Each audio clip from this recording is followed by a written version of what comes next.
Voilà, c'est le premier jour du printemps. Le prunelier est en fleurs. Bon, là, on ne voit pas trop d'abeilles dessus, mais tout à l'heure, oui, ça dépend de l'heure où l'arbre diffuse son pollen, parce que ça varie selon les essences d'arbres. Voilà, nos butineuses sont à l'ouvrage. Surtout ici, la ruche Buckfast. On voit qu'elles reviennent avec des belles boulettes de pollen jaunes. Donc sûrement jonquille, pissenlit, renoncule ou probablement un cornouiller mâle dans les environs. Alors maintenant on est sûr que c'est des Buckfast. Je vous avais parlé de l'indice cubital, mais pour en être sûr on a utilisé une deuxième mesure, c'est la transgression discoïdale. Donc cet essaim qu'on avait cueilli à Gilly, c'est bien des Buckfast. On va devoir l'éloigner des autres ruches, puisque là ce sont des abeilles de souche noire.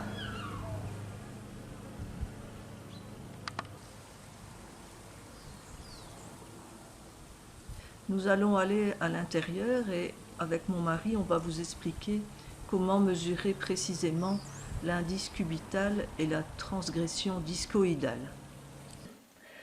Donc pour voir l'indice cubital d'une abeille, on prend toujours la même aile dans l'échantillon d'abeilles. Donc je prends l'aile droite, on tire un petit coup sec, on met sur une plaquette du microscope. Alors évidemment, comme les abeilles ont deux paires d'ailes, il y a toujours une aile plus petite et une aile plus grande. Donc on prend l'aile la plus grande. Je la pose sur mon microscope.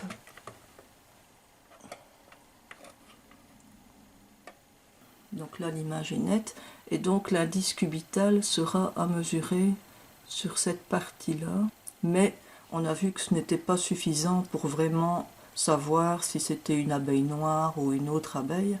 Et donc nous on va aussi mesurer la transgression discoïdale. Voilà l'image à l'ordinateur. Après un petit programme qui s'appelle GIMP. GIMP, qui va permettre... G-I-M-P. C'est un programme libre, donc accès gratuit. Voilà, et ce programme va permettre donc de mesurer précisément en pixels les segments A et B. Mais ça, j'avais déjà expliqué dans la vidéo précédente. On a importé l'image donc en tant que calque. Donc ouvrir en tant que calque. Donc c'est ce que j'ai fait. Voici l'image. On va faire un zoom avant pour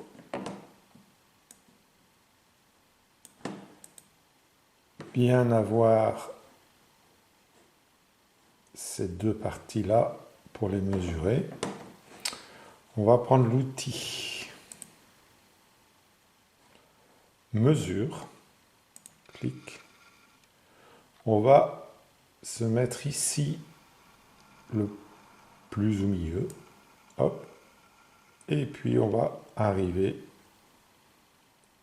jusqu'ici au milieu à peu près.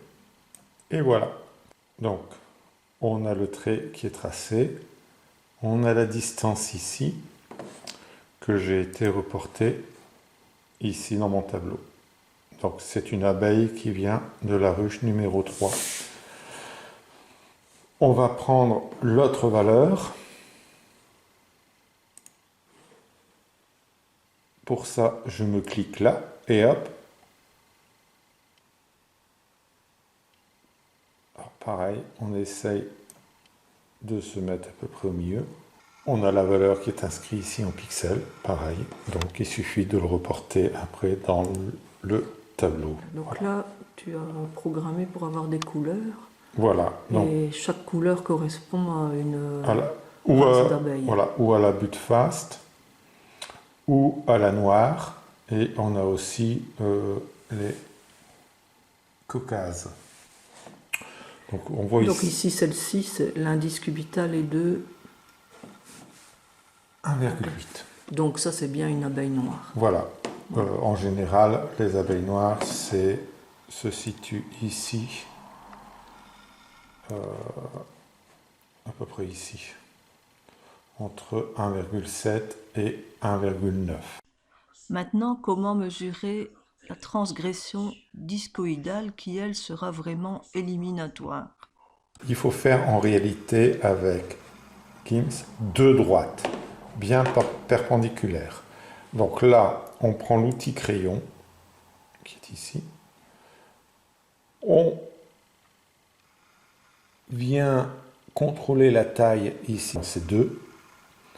Et on crée des perpendiculaires. Alors avec Gims, pour créer des perpendiculaires, il suffit de faire CTRL majuscule. Donc CTRL là et la flèche du haut là.